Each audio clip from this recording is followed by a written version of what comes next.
Hey guys, welcome to VRAC. Today we have a little bit different of a video. We're doing Magic the Gathering Commander 2019 and some accessories. So this is kind of a haul video and sort of a first impressions. I haven't gotten to play with the deck yet, but I did get some accessories. Now, I'm the kind of Magic player, I'm just getting back into it, but I'm the kind of Magic player, I love Commander, and anytime that I'm forming a new deck, I like to get a thematic new accessory set for it, like a deck box holder, playmat that matches it, you know, stuff like that. And some new card sleeves that match the whole thing. I'm sure plenty of you do the same. But here we got Commander 2019. I got the Merciless Rage Commander set, and this is a black-red set.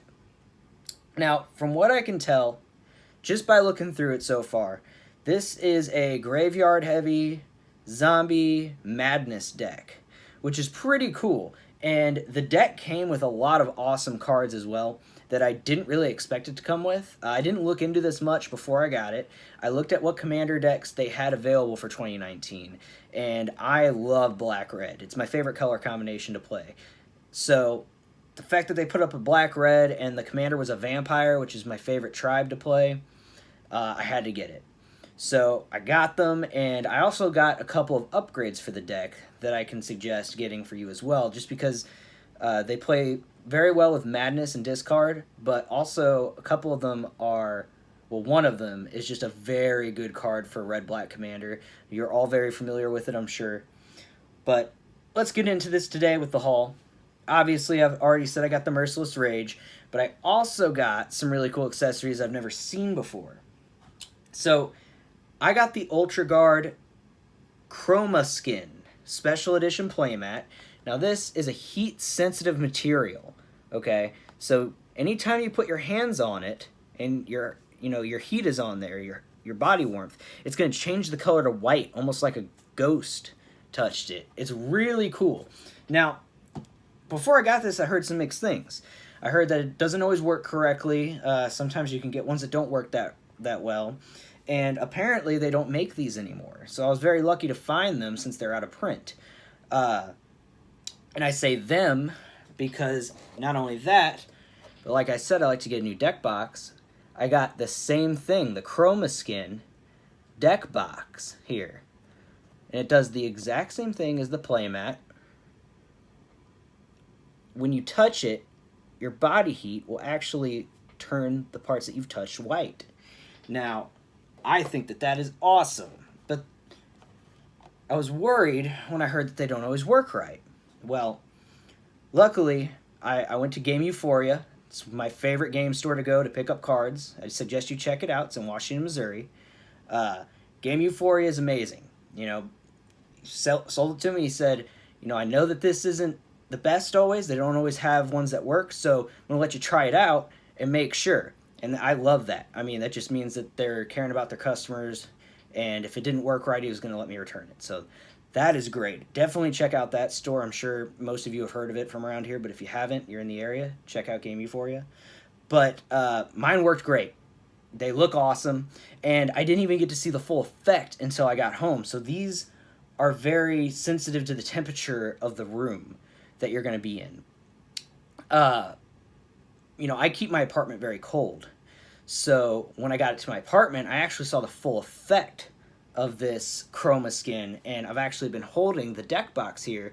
Hopefully I get a good view to show you guys, if it picks up on camera, of exactly what it can look like. It looks amazing. So I'm going to try to look here. See that? Got the back there. There's the bottom, and it's starting to fade away like a ghost touched it. Isn't that cool? Look at it go away. I'm gonna do a quick one here. Kiss. Look at that. And now it's fading away. Isn't that awesome?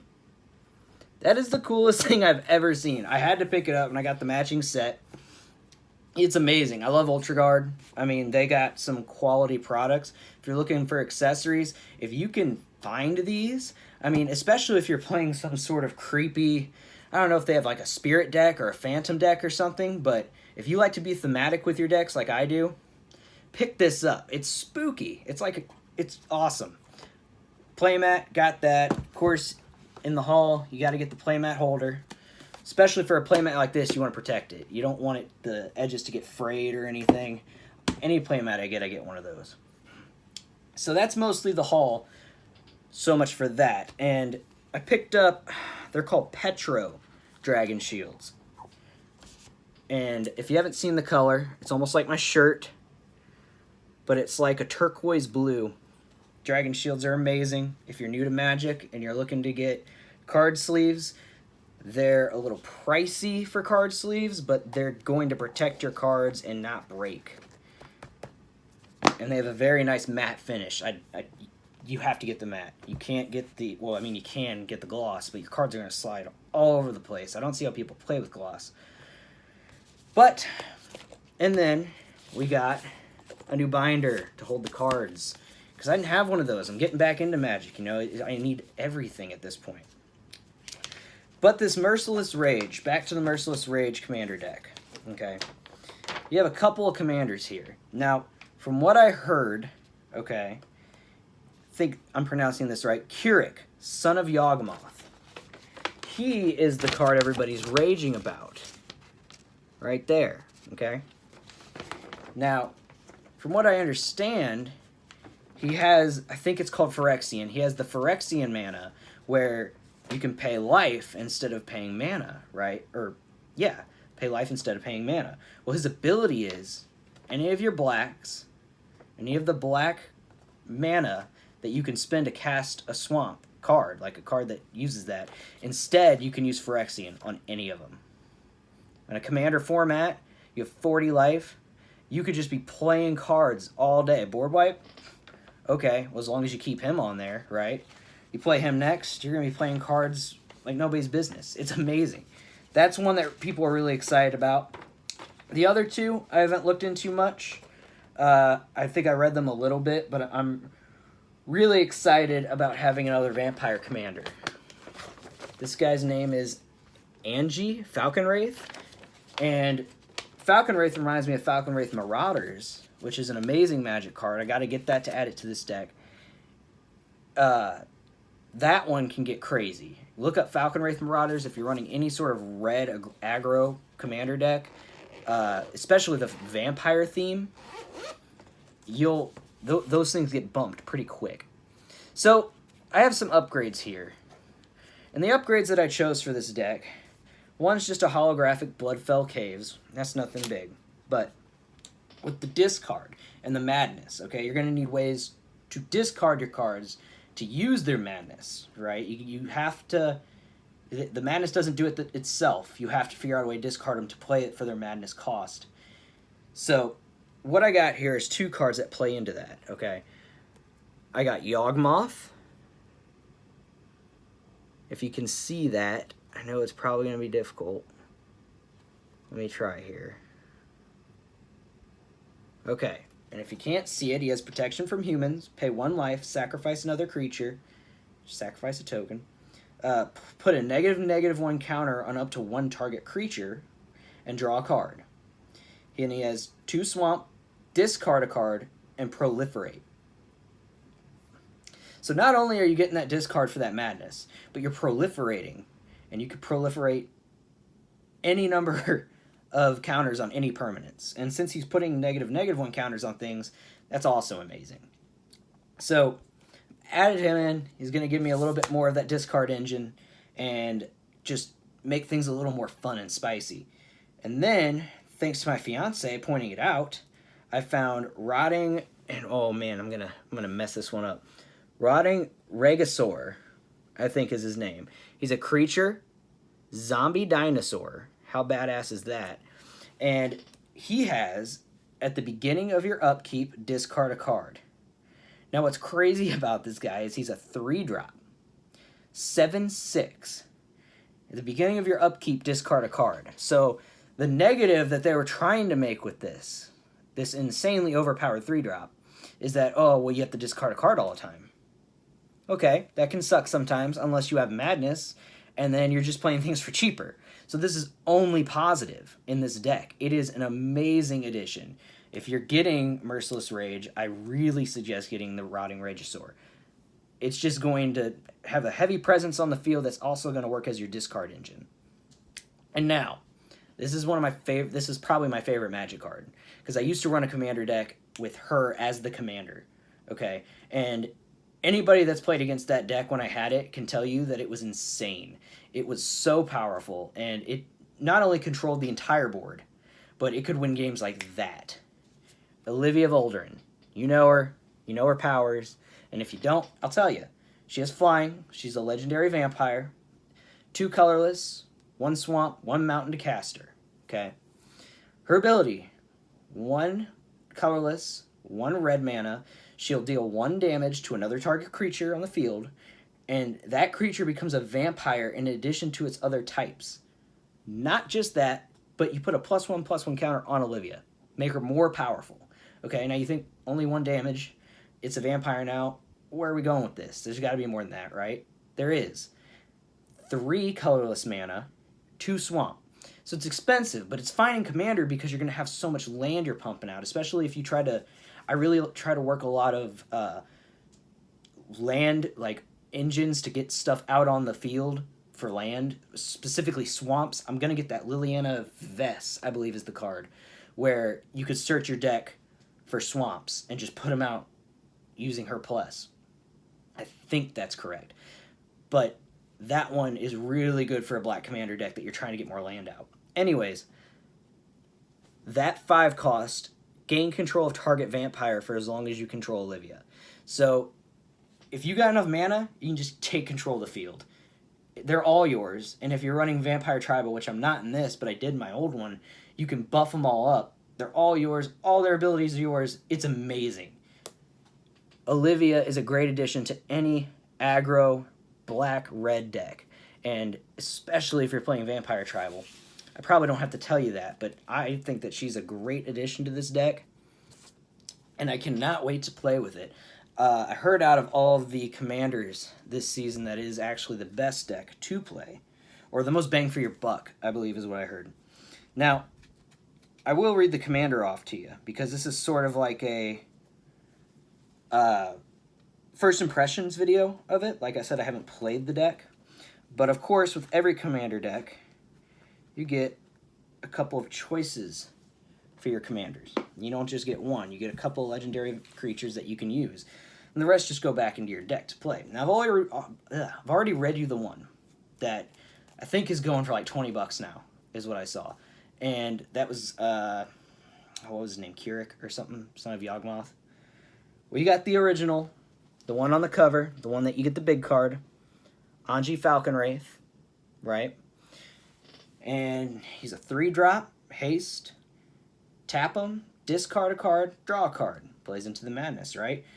But whenever you discard a card, if it has Madness, you can untap him. So it's free. Draw cards, untap them, it has Madness, play it, free. You can keep going. It's amazing. It's only a 1/3 commander, so you're not going to... Unless you got some equipment, you're probably not going to win a match with commander damage. But that's not what he's for. He's for synergy, and it's really good to have him out there. And sometimes it's really good to not have that commander that is just nasty for commander damage. When I was running Olivia, you know, if people know that your commander is deadly and has something like flying to where you can just hit whoever you want and it's very hard to stop, people are going to start teaming up on you. I mean, there was a point where I was playing that deck, I had to change it up to Edgar Markov because people saw me bring out the Olivia deck, and all 3 people I was playing against would just start attacking me off the bat. Couldn't get anything off, so it's pretty great to not have a super aggro commander like I used to. Now, these two will be the first time I'm reading them, so you're going to get first impression of this. Chainer, Nightmare Adept. He's a 4-drop, 1 black, 1 red. Human minion, legendary creature. Discard a card. You may cast a creature card from your graveyard this turn. Wow. Activate this ability only once per turn. So that's awesome, because not only do you get the discard that you need, but you can cast a creature from your graveyard. And then a secondary ability, whenever a non-token creature enters the battlefield under your control, if you didn't cast it from your hand, it gains haste. Oh, so that counts for madness. You can attack with it immediately. And enters the battlefield under your control if it wasn't from your hand. So graveyard too, and there's a lot of graveyard playing here. So, wow, you're going to be hitting things fast with that. And then we have, here, I don't know if I showed you that, Chainer, Nightmare Adept. Can't see it too well, but I'll get a better camera eventually. Then we have Grieven, Predator Captain. All right, now this is the other choice that this deck comes with for your commander. Legendary creature, Human Warrior. He has Menace, which means that if something's going to block him, I believe, I haven't played for a while, but if something's going to block him, it's got to be 2 people have to block him. Grieven, Predator Captain, gets +X/+0, and he's a 5/5, 5-drop, 1 swamp, 1 red, where X is the amount of life you've lost this turn. Okay. So if you have a pretty bad turn, he's going to give it right back to somebody. And whenever Grieven attacks, you may sacrifice another creature. If you do, you draw cards equal to that creature's power, and you lose life equal to that creature's toughness. Okay. I'm not too sure on this guy. I mean, he's got that really good, give it right back to him if they slap you in the face, but whenever he attacks, you may sacrifice another creature. If you do, you draw cards. Oh, okay, so that is good. Okay, it's you may. The thing I didn't see may the first time I read it through, and that would just keep you locked in, sort of, what is it called? That card where you have to pay life for the rest of the game to draw cards, which is great until you're you got like 1 life and you got no cards in your hand. You're like, lost. You never want to get locked into something like that. But you may do that. Sacrifice that creature, draw cards equal to its power, and you lose life. So that's sort of... Necropotence. Isn't that what it's called? Necropotence? That's sort of like a mini Necropotence in there. That's awesome. Okay, I like this card a lot. This is actually awesome. Wow. So this commander deck, I think, is going to be pretty BA. I'm really liking these compared to last year. Last year's commander decks, like, I kind of thought about getting back into commander, and I looked at those decks a couple months ago before these new ones came out, and I was like, ugh, what is interesting about this? Nothing. Those decks looked horrible. And other people I heard were saying the same thing. People were not happy about those decks. They were just not good. Normally with commander decks, when you buy them, you can just open it out of the box, and you can go up against your friends who have been building commander decks for, years or months, and you can get some good licks in. You could even win the game. You're not going to just die because you're just playing with a store-bought deck. That's what's amazing about Commander. It's so easy for people to get into that are new. It's so easy to just have fun, and it's political. You can just sit there and talk with people and be like, don't attack me, attack him. And I love that aspect of it. So, we had quite the haul today. Got the little setup going for Magic. Gonna get back into Commander. Go ahead and drop a like if you like this video. I could do more Magic the Gathering videos now that I'm getting back into it. Give my impressions on new sets coming out. Maybe do some unboxings if you guys like that. Subscribe down below if you'd like to see those. I'm still doing the video game stuff, still doing the food reviews. This channel is getting a lot bigger with a lot more ideas. So there's just going to be more and more stuff coming to you. Make sure you comment down below. Have you guys gotten any new accessories that you like lately? Has there been any accessories that have cool features like this where you didn't even think that you might want something like that until you saw it? Because I was going in and wasn't ready for this. But when I saw it, I was like, I didn't even know I needed it, but I do. So, not only that, but have you got any of the new Commander decks this year? Which ones did you get? Have you played with them? Do you like them? You think they're better than last year's? What Commander is your favorite Commander that you guys like to play? I know it's a lot of questions, but there's a lot to talk about. Commander is just so amazing because it's not stuck to the things that Modern and Standard are, where you might like these cards that you got, you like the way they look, you like the, flavor of them, whether they're vampires or pirates or whatever, but you can't play them because they suck in the format. It sucks whenever you have a deck that you think would be awesome, but you either have to play the decks that are popular and winning because they're just that much better. Well, in Commander, you could play what you like, and that's what I like about it. You don't have to play the meta of the game going on. You can actually play what you like. Go ahead and comment down below. I'm going to say it. Like the video again. It really helps me out. Go ahead and subscribe. Hope you guys have a good night. Thank you for watching VRAC.